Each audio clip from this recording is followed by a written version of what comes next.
प्यारे बच्चों, पिछले क्लास में हमने परसेंटेज के बेसिक्स को देखा था। आज उस पर आधारित कुछ क्वेश्चंस करेंगे। पहला क्वेश्चन है, Mukesh earns 50% more than Namita and Namita earns 10% more then CV. मतलब मुकेश जो है नमिता जितना कमाती है उससे 15% अधिक कमाता है। नमिता सीवी जितना कमाता है, नमिता उसके इनकम से 10% अधिक कमाती है। तो कहता है how much percent does Mukesh earn more than CV. कहता है मुकेश सीवी से कितना प्रतिशत अधिक कमाता है।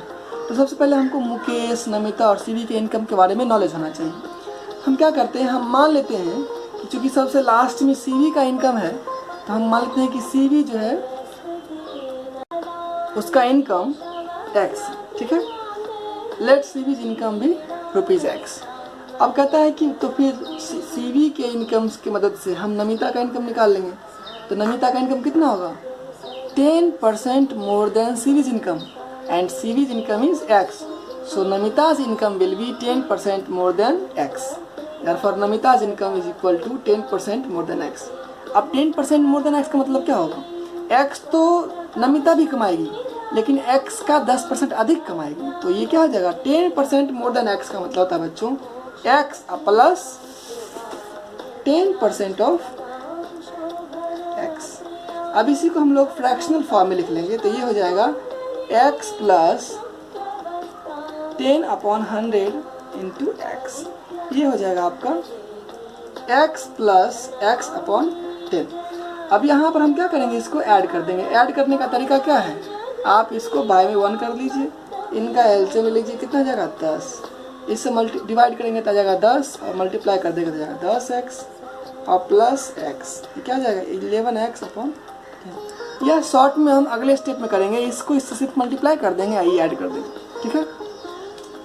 तो मेरे पास नमिता का इनकम आ गया। अब नमिता के इनकम से हम मुकेश का इनकम निकालेंगे। तो मुकेश से इनकम क्या हो जाएगा, Mukesh income is equal to 15% more than Namita's income. Namita का इनकम कितना है, 11x/10। मतलब नमिता जितना कमाती है उससे 15% अधिक। इसका मतलब अगर नमिता इतना कमाती है तो मुकेश इतना तो कमाएगा ही, लेकिन इसका 15% भी कमाएगा। समझ में आया, मतलब नमिता जितना कमाती है वो तो मुकेश कमाएगा ही और इस इनकम का 15% अधिक कमाएगा, ठीक है। ये हो जाएगा आपका 11x/10 प्लस 15/100 इंटू 11x/10। अब यहाँ से इसको एलिमिनेट कुछ करने लायक है, कर लीजिए। 5 3 जा और 5 2 जा, ये हो जाएगा 11x/10 प्लस 33x/200। अब इसका हम क्या करेंगे, एडिशन करेंगे। तो ये हो जाएगा प्यारे बच्चों आपका 10 और 200 का एलसीएम कितना हो जाएगा 200। डिवाइड करेंगे 20 और 20 को 11 डिवाइड करेंगे तो 220x प्लस 33x। तो ये क्या हो जाएगा प्यारे बच्चों 253x/200। मतलब मेरे पास मुकेश का इनकम आ गया और नमिता का इनकम आ गया और सीवी का हमने x मान लिया था। अब कह रहा है, देखिए सीवी से अधिक कमाती है नमिता और नमिता से अधिक कमाता है मुकेश। सबसे ज़्यादा इनकम किसका है, मुकेश का। और अगर हमको सीवी और मुकेश के इनकम का डिफरेंस चाहिए तो हम मुकेश के इनकम में से सीवी के इनकम घटा देंगे, है ना। तो डिफरेंस बिटवीन मुकेश एंड सीवीज इनकम क्या हो जाएगा, तो मुकेश का इनकम जितना है उसमें से सीवी की इनकम घटा दीजिए, सही है। अब क्या करेंगे, इसका एलसीएम लेंगे, आप बाय 1 कर लीजिए। ये जाएगा 200 एलसीएम, यह आ जाएगा 253x। यहाँ क्या आ जाएगा, यहाँ आ जाएगा 1 से डिवाइड करेंगे 200 और x का मल्टीप्लाई कर देंगे तो 200x। ये नहीं कि प्यारे बच्चों, यह आ जाएगा 53x/200। अब ये क्वेश्चन नहीं है, क्वेश्चन ये है कि मुकेश सीवी से कितना % अधिक कमाता है। Therefore, in percentage Mukesh earns more than CV is equal to, जितना इसका मुकेश का इनकम अधिक है उसको ऊपर में रखेंगे और किसके रेस्पेक्ट में, तो सीवी के रेस्पेक्ट में सीवी के इनकम को नीचे रखेंगे और 100% क्या करेंगे, मल्टीप्लाई कर देंगे। तो ये क्या हो जाएगा, इसको प्यारे बच्चों लिखेंगे, हो जाएगा 53x अपॉन, ये आ जाएगा नीचे तो जाएगा 200 इंटू एक्स इंटू 100%। सही है। अब यहाँ से क्या करेंगे, यहाँ से हम ये x और x को एलिमिनेट कर लेंगे, 100 से इसको 2 टाइम्स कर देंगे, मतलब 53/2%, यानी जाएगा 2 2 जा 4, 2 6 जा 2, 26.5% जो है मुकेश सीवी के इनकम से ज़्यादा कमाता है। ठीक है। दूसरा क्वेश्चन देखिए, mister Sharma's income was increased by 15% and later on it was decreased by 15%. Find the total change in percent in his income. Mister Sharma का कुछ इनकम होगा, उन्होंने उनके इनकम को पहले 15% बढ़ा दिया गया और बाद में फिर 15% घटा दिया गया। तो कहता है उनके इनकम में जो चेंज आया है उसको परसेंटेज में बताइए, मतलब उनके इनकम में परसेंटेज चेंज बताना है। ठीक है। तो मिस्टर शर्मा का इनकम जो है क्या है, आई डोंट नो, हम इसको क्या मानेंगे, इसको आप या तो x मान के बना सकते हैं या फिर इसको आप 100 मान के बना सकते हैं। मान लेते हैं, let mister Sharma's income is equal to ₹100। मान लेते हैं शर्मा जी कितना कमाते हैं, शर्मा जी 100 रुपया कमाते हैं। Therefore, first it was increased by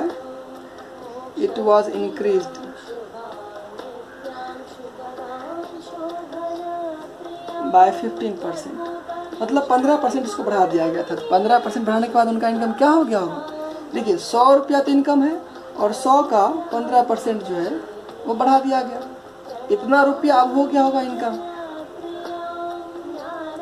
सही है। तो इनका इनकम क्या हो गया, अब इनका हो गया 100 अब प्लस 15/100 गुना 100, यानी कि हो गया 115 रुपया। ठीक है। तो इस तरह से जो है आपने शर्मा जी के बढ़े हुए इनकम को निकाल लिया ना। देन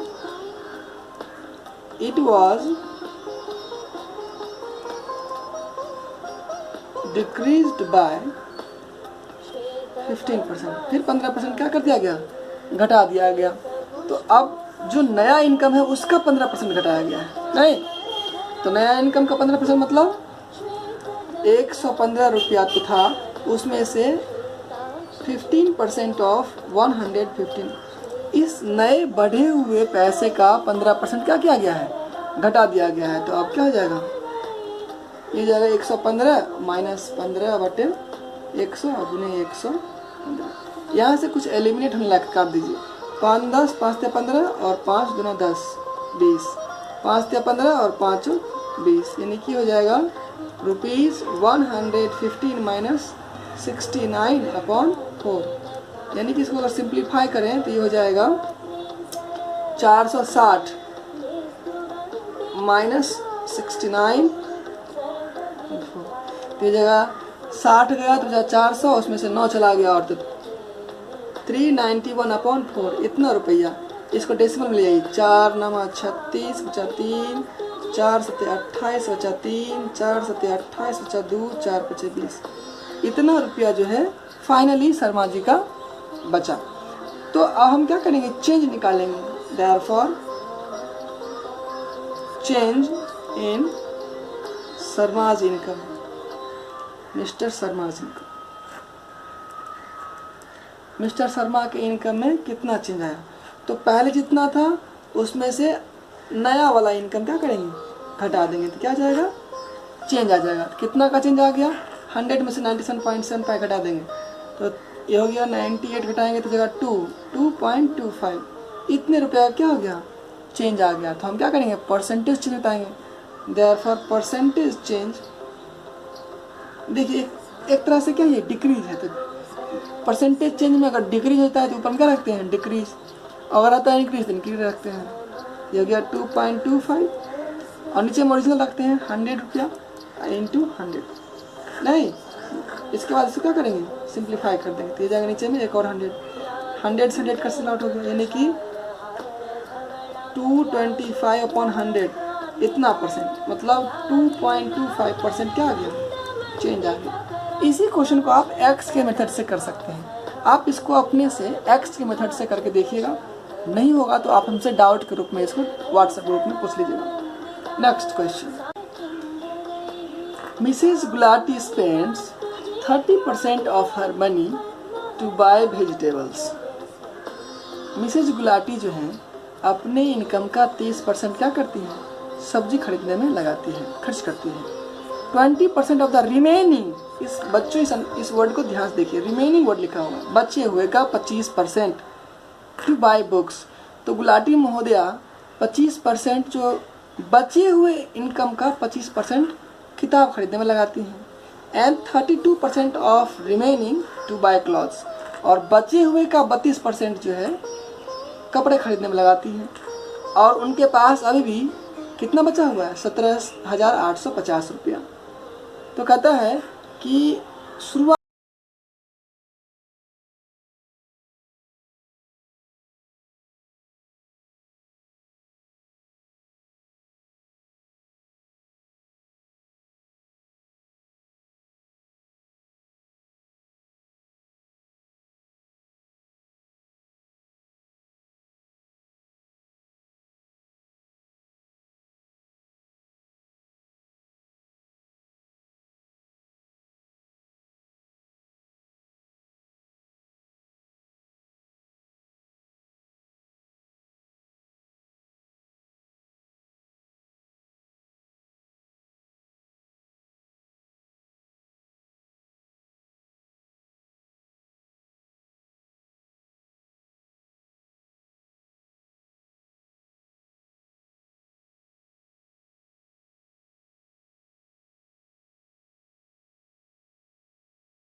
में उनके पास 52.5 बचे थे और उसमें से उन्होंने 16.8 खर्च कर डाले क्लॉथ्स पर। तो कितना बचा? ये हो जाएगा 15 माइनस 8 7 1 11 6 5 4 माइनस 1 3 35.7 रुपीज़ जो है उनके पास लेफ्ट है। लेकिन ये तो मेरा एज्यूम्ड अमाउंट है ना, इसको हम मैंने माना था, असल में इतना तो था। Since if 35.57 is left, then original amount was 100। मतलब 35.7 रुपया अगर बचा है तो शुरू में उनके पास में कितना था? 100 था। Therefore actually कितना अमाउंट बचा उनके पास? 17,850 rupees is left. Then original amount is, ये जगह 100 अपॉन 35.7 इंटू 17,850। ये कौन सा रूल लगा दिया हमने? Unitary method. 35.7 is left, then original amount was 100। 1 rupees is left, then original amount was 100 upon 35.7। इसलिए इतना 17,850 rupees is left with, then original amount was 135.7 into 17,850। इसको आप कैंसिल आउट कीजिए।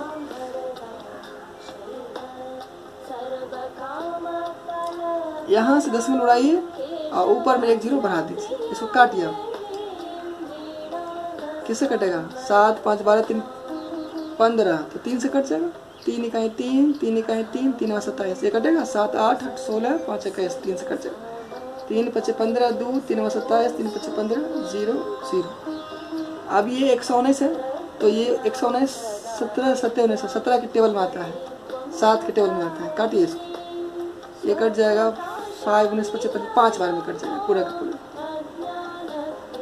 तो ये हो जाएगा आपका 500 इंटू 100 500। मतलब उनके पास शुरू में कितने अमाउंट थे? उनके पास शुरू में 50,000 अमाउंट था। तो हमने बारी बारी से जो है सारे जो मनी खर्च किए, जो बचा उसको निकाला, फिर फाइनली जो एज्यूम था उसको देखा और उसको ओरिजिनल से क्या किया? कंपेयर कर दिया। तो इस तरह से आप भी इन प्रश्नों को हल कीजिएगा। Next question is, Daksh scored 40% of the total runs scored by the team. Team ने जितना रन स्कोर किया उसका 40% अकेले दक्ष ने स्कोर कर डाला। If Daksh scored 80 runs, how many runs were scored by the team. अगर दक्ष ने 80 रन बनाए तो पूरे टीम की तरह बनाया गया स्कोर कितना था? नहीं, तो हम जो है मान लेंगे कि पूरे टीम का स्कोर क्या था? 100 था। या इसको एक्स से बनाते हैं। चलिए, let total runs scored by the team is equal to x। कितना नंबर आया कुल टीम ने? x। Therefore Daksha scored 40% of x। नहीं, मतलब पूरी टीम का जो स्कोर रहा होगा उसका कितना? 40% की क्या किया? दक्ष ने अकेले स्कोर कर डाला। लेकिन असल में दक्ष ने कितना बनाया था? 80 बनाया। 80 is equal to 40 upon 100 into X. यहाँ से क्या करेंगे? इसको सिंप्लीफाई कर देंगे। 22 जा और 25 जा, ये 2 5 इधर आ जाएगा, तो जाएगा 80 इंटू 5 चला जाएगा ऊपर और 2 आ जाएगा नीचे। इधर क्या रह जाएगा? एक्स। ये 40 टाइम्स में कट जाएगा, यानी कि एक्स क्या आ जाएगा? 40 इंटू 5 200 रन। मतलब टीम ने कितना रन स्कोर किया? 200 रन को स्कोर किया। Next question is, the value of a car depreciates 12% every year. If its present value is rupees 6,16,000, find its value a year ago. मतलब एक कार है जिसका वैल्यू डिप्रेसिएट्स मतलब होता है बच्चों घटना, तो हर साल जो है 12% डिप्रिशिएट कर जाता है, घट जाता है। तो कहता है कि अगर अभी इसका वैल्यू 6,16,000 है तो एक साल पहले इसका वैल्यू क्या रहा होगा वो बताइए। तो हम क्या करेंगे, मान लेंगे let the value of car a year ago was ₹X। X रुपया उसका मान लेते हैं क्या है, वैल्यू है एक साल पहले का, ठीक है। तो अभी का वैल्यू क्या हो जाएगा, तो पहले हमको निकालना होगा कितना परसेंट डिप्रेशिएट कर गया है। तो 12% डिप्रेशिएट कर गया है। तो वैल्यू ऑफ कार नाउ क्या जाएगा, जितना वैल्यू था पहले उसमें से 12% ऑफ X क्या करेंगे, घटा देंगे, क्योंकि हर साल क्या करता है 12% डिप्रिशिएट कर जाता है, घट जाता है। अभी कार का वैल्यू जो है वो क्या हो जाएगा, X में से 12% ऑफ X घट जाएगा, सही। अभी कितना वैल्यू दिया है, ये दिया है 6,16,000, ये क्या हो जाएगा X माइनस 12/100 इंटू X, ठीक है। काट लीजिए इसको, 4×12 और ये 25, मतलब हो जाएगा 616,000 is equal to X minus 3/25, ये X, इसको सब्ट्रैक्ट कर देंगे तो ये क्या आ जाएगा 616,000 is equal to 25X minus 3X/25, यानी कि ये हो जाएगा प्यारे बच्चों 616,000 इज इक्वल टू 22X/25। अब यहाँ से जो फ्रैक्शन है इसको उधर ले आएंगे तो ये उलट जाएगा, 25 इधर डिवीजन में, इधर क्या जाएगा मल्टीप्लिकेशन में, 22 इधर मल्टीप्लिकेशन, इधर क्या जाएगा डिवीजन में, इधर क्या रह जाएगा X। अब इसको आप सिंप्लीफाई करने का कोशिश कीजिए, ये 2 से कट जाएगा, 11 से कट जाएगा, 11 5 जा 55 जगह 6 आ जाएगा, 11 2 से 11 5 जा 11 6 2 से फिर जाएगा तो जाएगा 28,000, यानी कि X का वैल्यू क्या हो जाएगा 25 इंटू 8 0 0 0 25 8 200 बचा 20 25 50 20 70, मतलब 7 लाख था उसका एक साल पहले का वैल्यू। तो इस प्रकार हम जो है जो क्वेश्चन अभी किए हैं इसमें से कुछ क्वेश्चन और रह गया है, अगली क्लास में हम इससे रिलेटेड कुछ और क्वेश्चन करेंगे। उसके बाद हमारा नेक्स्ट टॉपिक जो होगा वो होगा आपका प्रॉफिट एंड लॉस, ठीक है। आपका होमवर्क रहा प्यारे बच्चों कि इससे रिलेटेड जितने भी क्वेश्चंस हैं सब आपको कर लेना है, ठीक है। Thank you.